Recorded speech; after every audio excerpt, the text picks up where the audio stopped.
all the traditional movie forms, it's probably the most subject to parody. And once, self-parody, and once that begins to happen, you are inevitably in a kind of decline. And, so for those reasons, I mean, it's the best that I can figure out. I still try to make them now and then, and if you get a good story and you think you can do it a little bit different, go ahead and try.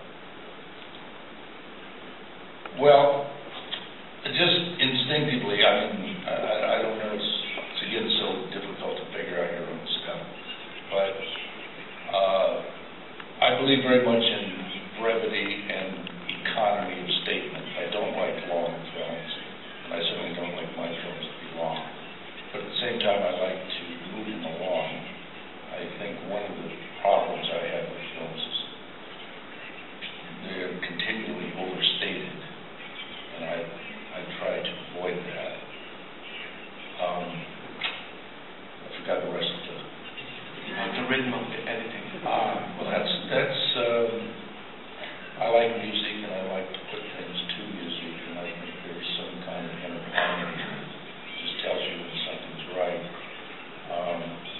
I do like to move them along. I think sometimes, though, you must stop the film. I mean, I always think of the shots that I stop and play 1 or 2 minutes with no cuts at all. I think there's no question that probably due to television, the audiences were conditioned to faster cutting than in the, say, classical Hollywood of the 30s and 40s. And that's changed things a bit. Well, you just tell people what you want. I don't usually use storyboards and that kind of thing. I find them to be too limiting. And I also find when you get out there, it's different anyway than you imagine when you're sitting at a desk. I think I did that sequence in 3 days. You just go out and work hard. You told the stuntmen the kind of stunts we're going to do, and you send them out and you just work it out as you go. I have a very fine cameraman that I've been working with, and he's not only wonderful and helpful about the composition, but he moves very quickly. So, Geronimo. Yeah, you send Lloyd Abrams. You have to work very quickly. You're fighting the sun, and you're trying to keep things cross-light and backlight. It's an unholy mess, but it's fun, and it's a nice way to make a living. That's it. Well, again, I think you're too kind, but I haven't seen that sequence in a very long time.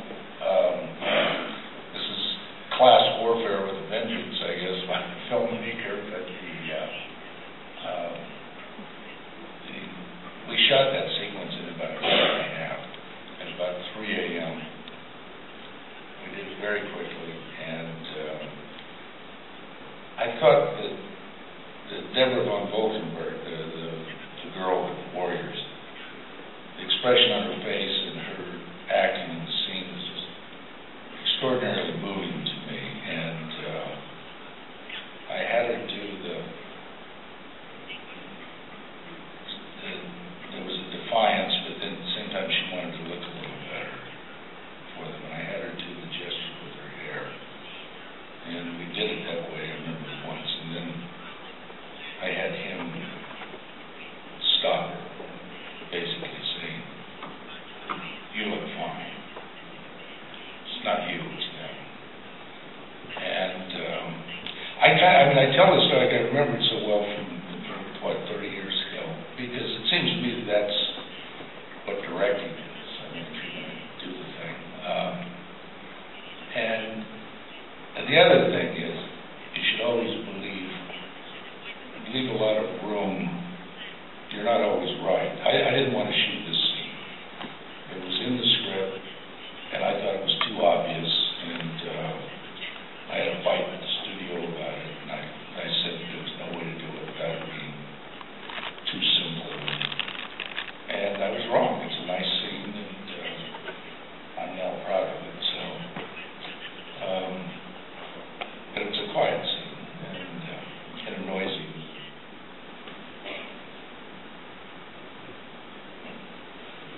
Well, it is a visual medium to a lot of degree, and I think if you can say something without articulating it, somehow it hangs in the audience's mind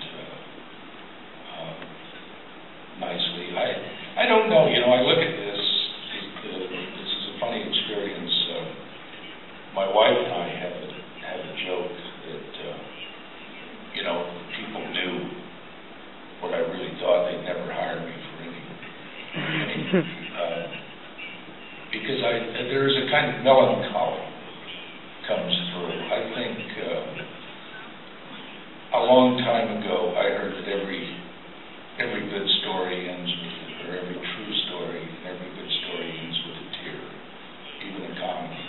And I kind of believe that deep down inside. And so I don't like, even when they have happy endings, they're muted somehow.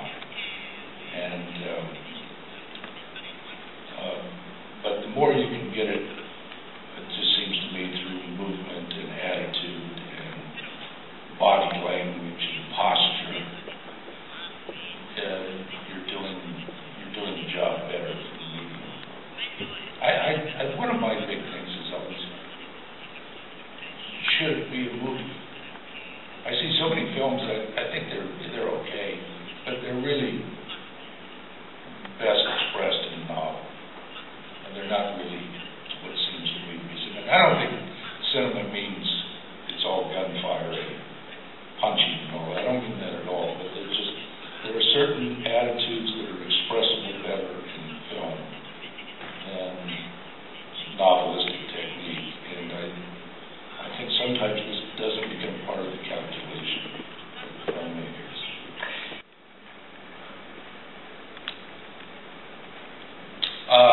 Indeed.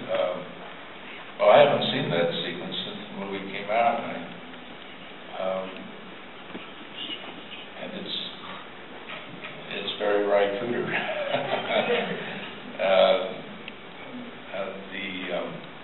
Well, I worked with Ry first on The Lone Riders, and he came in to see me, and we talked. I was a big fan of some of his early albums at that time, and I remember it was a hot day, and he came in. He was wearing a t-shirt and shorts, and he had a pit helmet on, like they wear in the jungle, and we talked, and I just had a feeling that he could do it, and so I told the studio that I wanted to hire him, and they, of course, said no. And so then it set off an unholy fight, and what I, of course, discovered was that as soon as they said no, then I really won. So we worked out a deal, and they finally agreed, and we worked out a deal. And it was just a very happy collaboration. We always, I had a nice amount of time in post on most of the films, and we would just go into a studio and we'd work on the music, kind of like you make a record, really, and we had an idea of what we were going to do. When I say we, I mean, obviously I was not playing the guitar, but Ry wanted to be directed. He wanted to be directed. He was like a brilliant actor.